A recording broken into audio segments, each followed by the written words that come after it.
Welcome out to the farm. I'm Jesse Canan, and I've got an ammo test for you today. I shot the double tap 60 grain solid copper hollow point through my Smith & Wesson 432 UC revolver.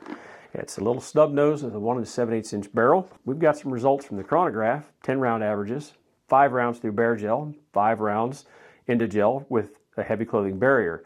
That heavy clothing is the FBI barrier. It is the denim and the fleece and 2 layers of cotton t-shirt. I'm going to put on your screen now this nerdy data table. So if you want all the data, go ahead and take your screenshot.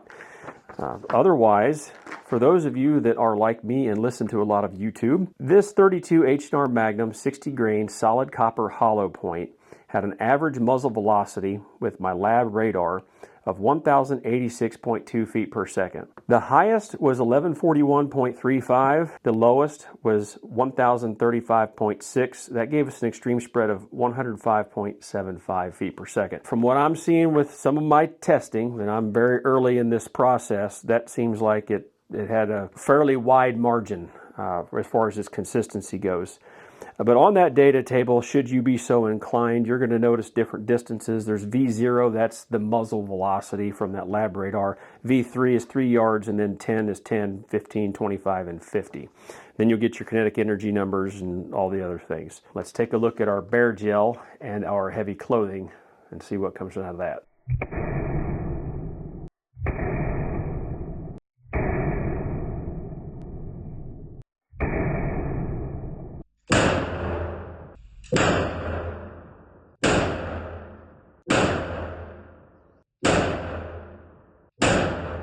So here we have our gel blocks. The top block is the bare gel. The bottom block is through heavy clothing. Understand that there's camera parallax and all that, so you're not right at a 90-degree angle to be able to accurately judge these depths, but the yardstick's there for a point of reference. But through our bare gel, it looks like we had a low penetration at about 10 inches. We had an average of 11 1/4, and the high was 12, right at 12. When we're looking at the heavy clothing, looks like our low was right around 8 1/2, average was 10 1/4, high was 11 5/8. They all expanded in some form, but it looks like this guy right over here, he did not fully expand. The others did, and in the bare gel, I had one of them that he found out the camera was on. He didn't want to be on camera, so he left the block. If you're looking at this load and you're considering it for personal defense, I would probably suggest you move on elsewhere. Typically, the FBI says we need at least 12 inches minimum penetration. Do you actually need that for a potential frontal engagement? Maybe not, but if you have an arm in the way, something like that, either way, you do you. But when we're looking at these and we had 1 out of 10 that got 12 inches and our shallow was, what, 8 1/2? These would probably be great for critters. Two-leggeds, you may want to move to somewhere else. However, if you did want to use this round for varmints, maybe even from a lever gun, longer barreled revolver, I think you could probably get more penetration because the petals are either going to peel back farther or you're just going to have more energy to continue to penetrate.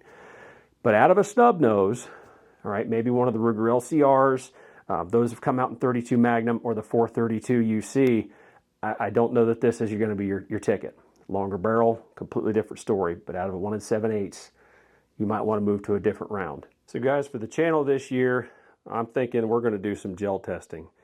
So I've got a total of 8 of these gel blocks. I've got 2 molds, and I've got some plans here. I already acquired a lot of ammo. We're going to get them running. We've got it going from 32s, 38s, 38 special, plus P. We've got a bunch of 9mm here because 9mm is extremely popular. I plan on running it through a 4 1/4 inch barrel and the 3 inch barrel, the SCHP 365. Well, you can kind of see what it does in a long and a short. We got some 357 SIG. I got a KKM barrel coming for that Glock 23. And I don't know. My old duty guns were 40s, and old habits die hard. What can I say? Like, share, subscribe.